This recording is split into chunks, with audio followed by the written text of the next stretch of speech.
Y17s কিন্তু অনেক hit model ছিল এন্ড তারই ধারাবাহিকতায় তারা আগে ভিভোর Y17s কিন্তু অনেক হিট মডেল ছিল এন্ড তারই ধারাবাহিকতায় তারা কিন্তু এই সেম বাজেটে Y18 লঞ্চ করেছে এন্ড বোঝাই যাচ্ছে ঈদে এই ফোনটা কিন্তু সেই লেভেলে মার্কেট কাঁপাবে। কারণ যারা ভিভো কিনে তারা তো চোখ বন্ধ করে ভিভো নিয়েই নিবে, বাট যারা চোখ বন্ধ করে ভিভো ফোন নিতে চাচ্ছেন না তারা এই ভিডিওটা শেষ পর্যন্ত দেখুন, কারণ বন্ধ চোখে দেখা যায় অন্ধকার আর চোখ খোলা রেখে কাজ করলে লাভটা কিন্তু আপনার।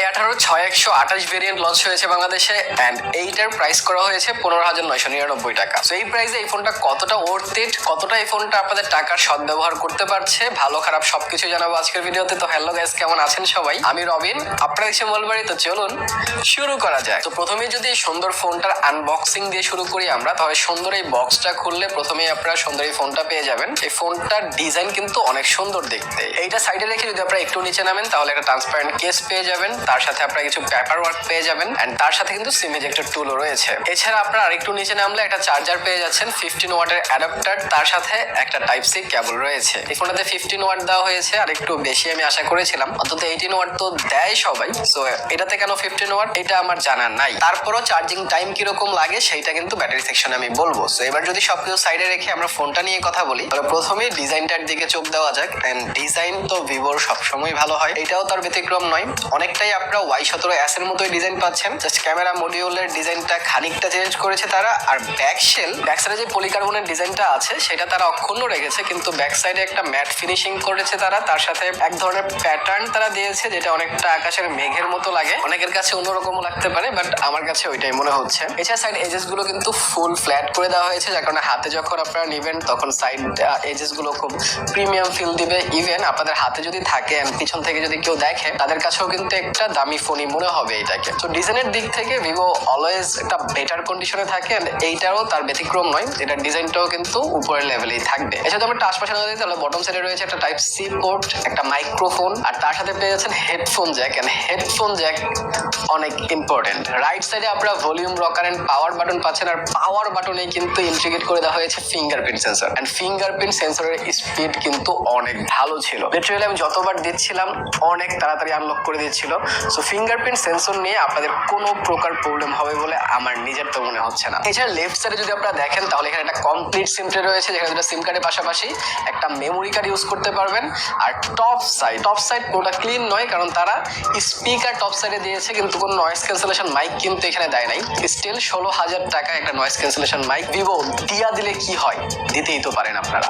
তো যাই হোক, নয়েজ ক্যান্সেলেশন মাইক পাচ্ছেন না কিন্তু স্পিকার পাচ্ছেন। স্পিকারের কোয়ালিটি ডিসেন্ট ছিল। আপনারা 100% সাউন্ডের পর আরেকটা ক্লিক করলে 150% সাউন্ডে চলে যাবে, মানে সাউন্ড একটু বুস্ট চলে যাবে। কিন্তু সাউন্ড বুস্ট করে যখন আপনারা শুনবেন খানিকটা ডিস্টরশন তো অবশ্যই লক্ষ্য করবেন, তো সেই দিকটা অবশ্যই নজরে রাখবেন। এছাড়া ওভারঅল স্পিকারের কোয়ালিটি ডিসেন্ট ছিল, এক রুমের জন্য ঠিকঠাক আমি বলবো। তো এতক্ষণ ধরে অনেক ভালো জিনিস দেখে আপনাদের হয়তো মনে লাড্ডু ফুটা শুরু করেছে, কিন্তু আপনাদের এই খুশিটাকে একটু অখুশি করার চেষ্টা করি, সামনের দিকে নিয়ে আসি। সামনের দিকে আসলে আপনারা একটা 6.56 ইঞ্চির IPS HD প্লাস রেজুলেশনের ডিসপ্লে পাবেন, কিন্তু এইটা কিন্তু কোনো পাঁচশোল ডিসপ্লে নয়, এইটা একটা নচ ডিসপ্লে। এন্ড 16,000 টাকা বাজেটে আমরা এখন কোনো নচ ডিসপ্লে ডিজার্ভ করি না। অবশ্যই একটা পাঁচশোল ডিসপ্লে হওয়া উচিত ছিল এখানে, যেটা ভিভো দেয় না অনেকদিন ধরেই। ভিভো এর আগেও যতগুলো ফোন এনেছে বাজারে এই বাজেটে, তারা এখন অব্দি নচ ডিসপ্লেতেই আছে। তারা পাঁচশোলে শিফট করতে হবে, কারণ যদি এই বাজেটটা ডমিনেট করতে হয় তাদের, তাহলে অবশ্যই নচ ডিসপ্লের দিকে নজর দিতে হবে। And noise cancellation mic and যে ছোট ছোট বিষয়গুলো আছে যেগুলো কাস্টমারকে উপকৃত করে সেই জিনিসগুলোতে নজর দিতে হবে। বাট এই ডিসপ্লেটাতে আপনার 90 হার্জ রিফ্রেশ রেট পেয়ে যাচ্ছেন, হুইচ ইজ গ্রেট।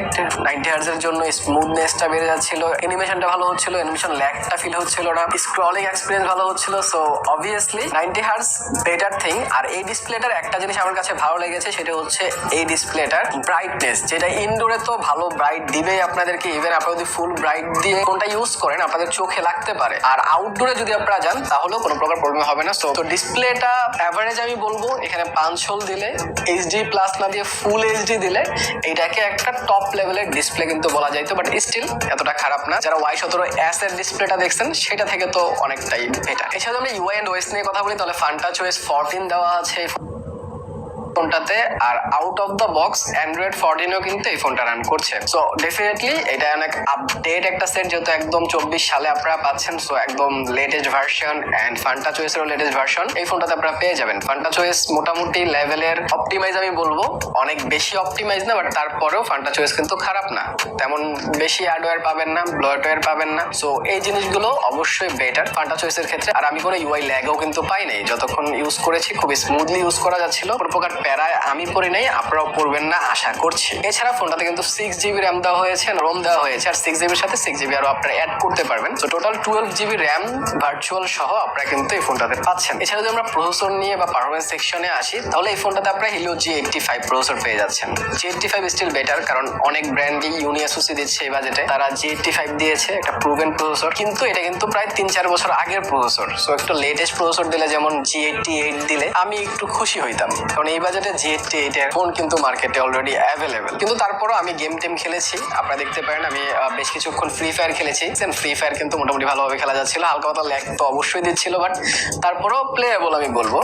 এছাড়া এটাতে আমি ই ফুটবল খেলেছি, ই ফুটবল মোটামুটি খেলা যাচ্ছিল। আমি বেশ কিছু গেম প্লে দিচ্ছি, আপনারা দেখেন অ্যান্ড ডিসাইড করেন যে এইটার গেমিং এক্সপিরিয়েন্স আপনাদের কাছে কেমন মনে হয়েছে। ডেফিনেটলি এটা একটা গেমিং ডিভাইস না, বাট আপনারা যদি টুকটাক গেমিং করতে চান তাহলে কিন্তু এই ফোনটাতে করতে পারবেন। যদি আমরা ক্যামেরা সেকশনে আসি, তাহলে রেয়ারে আপনারা 50 মেগাপিক্সেল মেন সেন্সরের সাথে দুইটা ক্যামেরা পাচ্ছেন, যেটার ক্যামেরার কোয়ালিটি অ্যান্ড পিকচার কোয়ালিটি আমি আপনাদেরকে দিচ্ছি। আমি বেশ কিছু ছবি তুলেছি আউটডোরে, যদিও একদম সানলাইট ছিল না, মেঘলা আকাশ ছিল। তারপর মেঘলা অবস্থায় কিরকম পিকচার উঠেছে আপনারা দেখতে পাচ্ছেন। মোটামুটি ভালো পিকচার দিবে স্টিল হাতে তুলতে পারলে। ইভেন আমি কিন্তু ইনডোরেও বেশ কিছু পিকচার ক্যাপচার করেছি। আমি ইনডোরের ছবিগুলো দিচ্ছি, আউটডোরের ছবি দিচ্ছি, আপনারা সবকিছু দেখেন এন্ড ডিসাইড করেন যে এটার ব্যাক ক্যামেরা আপনার কাছে কেমন লেগেছে। ফ্রন্টে আপনারা 8 মেগাপিক্সেল সেলফি পেয়ে যাচ্ছেন, এন্ড সেলফি ক্যামেরারও বেশ কিছু ছবি আমি দিচ্ছি। আপনারা দেখেন এন্ড ডিসাইড করেন যে এটার ক্যামেরার কোয়ালিটি আপনার কাছে কেমন মনে হয়েছে, এন্ড সেটা কিন্তু আমাকে কমেন্ট সেকশনে জানাইতে পারেন। যদি ব্যাটারি সেকশনে আসি, তাহলে 5000 mAh ব্যাটারি পাচ্ছেন, 15 ওয়াটের ফাস্ট চার্জিং পাচ্ছেন। 15 ওয়াটের চার্জিং দেওয়ার কারণে আপনারা ফুল চার্জ করতে 0 to 100% প্রায় 2 ঘন্টা 2.5 ঘন্টা লেগে যাবে। বাট স্টিল যদি আপনারা 20-25% থাকতে 80% পর্যন্ত চার্জ করতে চান, সেটা 1 ঘন্টা 20 মিনিটের মধ্যে কিন্তু হয়ে যাবে। কিন্তু একবার ফুল চার্জ করে ফেললে এই ফোনটা আপনাকে প্রায় 1.5 থেকে 2 দিন ভালোভাবে ব্যাকআপ দিয়ে দিবে। তোমার মনে হয় না সেটা নিয়ে আপনারা কোনো প্রকার প্রবলেমে পড়বেন। সো দেন আমি যদি কিছু ভালো এন্ড খারাপ দিক হাইলাইট করি, তাহলে ভালো দিক ডেফিনেটলি এটা সুন্দর ডিজাইন নিয়েই নিবেন, বাট চোখটা খোলেন, একটু ডিসাইড করেন আপনাদের কেমন একটা ফোন দরকার, যেটাতে কোনো গেম টেম আপনারা খেলবেন না, লং টাইম ইউজের জন্য নিতে যাচ্ছেন, তাহলে এটার দিকে যাইতে পারেন। গেম টেম না খেললে লং টাইম